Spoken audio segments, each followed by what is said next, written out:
kanker nasofaring. Disclaimer dulu bahwa ini apa yang murni saya rasakan pribadi ya, mungkin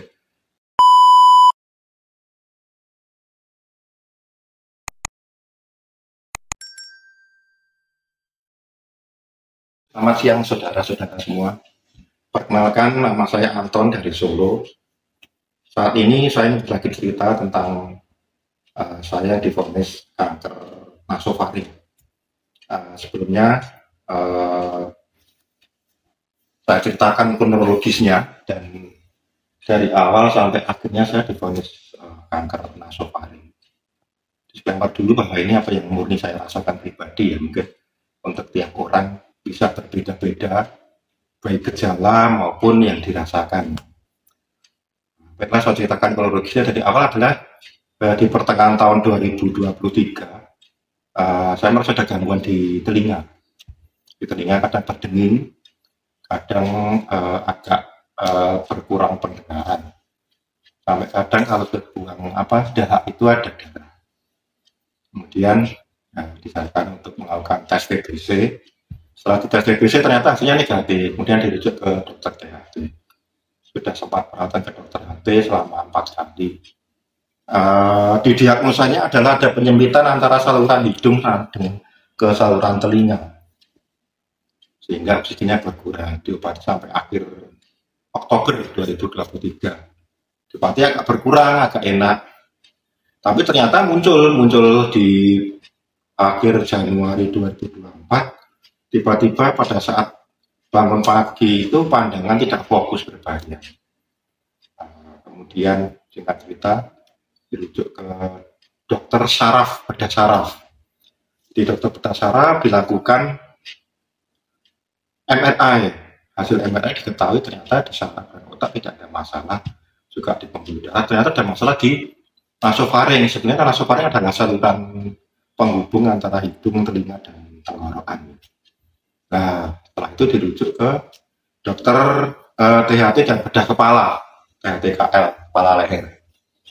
Dari sana kemudian dilakukan berbagai macam prosedur. Prosedur awal adalah dilakukan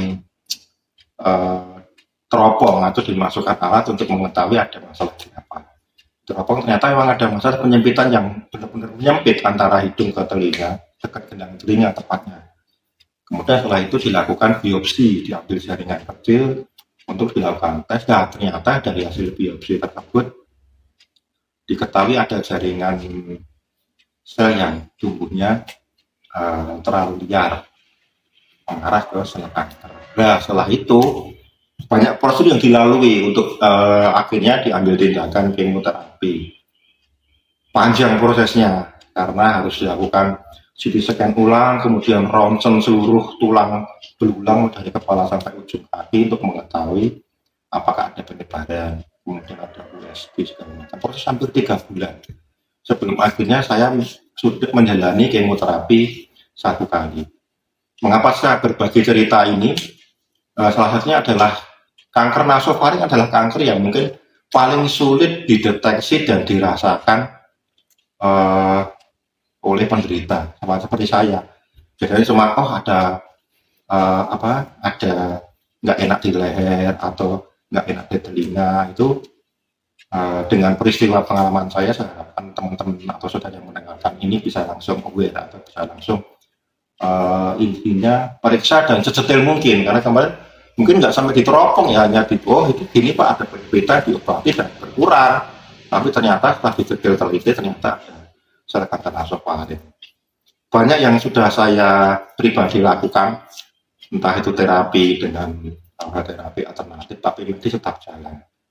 Dan minggu depan ini saya akan menjalani kemoterapi tahap 2. Jadi kemoterapinya direncanakan 6 kali tahap dan 1 kali tahap 4 hari. Yang saya rasakan ini setelah divonis itu ternyata memang mempengaruhi, selain pendengaran, mempengaruhi beberapa saraf termasuk mata. Tidak fokus ternyata karena saraf mata terpengaruh sehingga bola mata hitam bergeser agak ke kiri sehingga tidak fokus. Kemudian ada kebas di mulut sebelah kiri dan lidah. Jadi makan pengecapnya juga kurang berfungsi dengan baik. Mungkin ini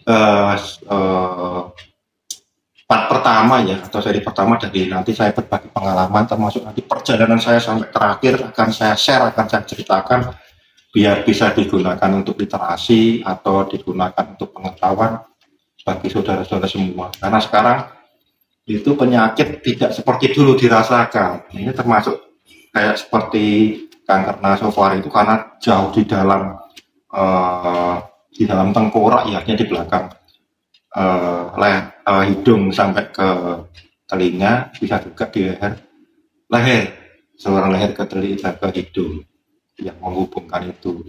Harapannya biar yang nanti merasakan gejala-gejala seperti saya rasakan ini bisa aware, bisa mulai mencari dokter biar tidak terlambat. Karena saya divonis sudah masuk stadium 3, walaupun belum ada penyebaran, tapi sudah mulai menyebar di sekitar lokasi utama. Ya, untungnya, puji Tuhannya, syukur alhamdulillahnya, hasil CT scan sama ronsen seluruh tulang belum ada penyebaran. Itu mungkin sementara kronologi yang sudah saya ceritakan, nanti akan tersambung. Ini saya sudah tahap kedua, ini sudah mulai, yang saya rasakan ini rambut sudah mulai rontok, sudah mulai habis.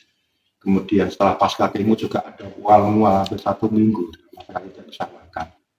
Itu mungkin saya berbagi cerita, nanti yang mau tahap 2 atau mungkin terapi-terapi yang coba saya terapkan atau saya coba lakukan alternatif untuk bisa sembuh, akan saya ceritakan juga. Sementara mungkin untuk bagian pertama itu yang saya bisa ceritakan bagi saudara semua yang masih sehat tetap sehat, yang baru ada ujian kesehatan, semoga tetap semangat dan tetap positif thinking untuk bisa sembuh. Mungkin itu sudah saya sampaikan. Terima kasih atas perhatiannya. Selamat siang.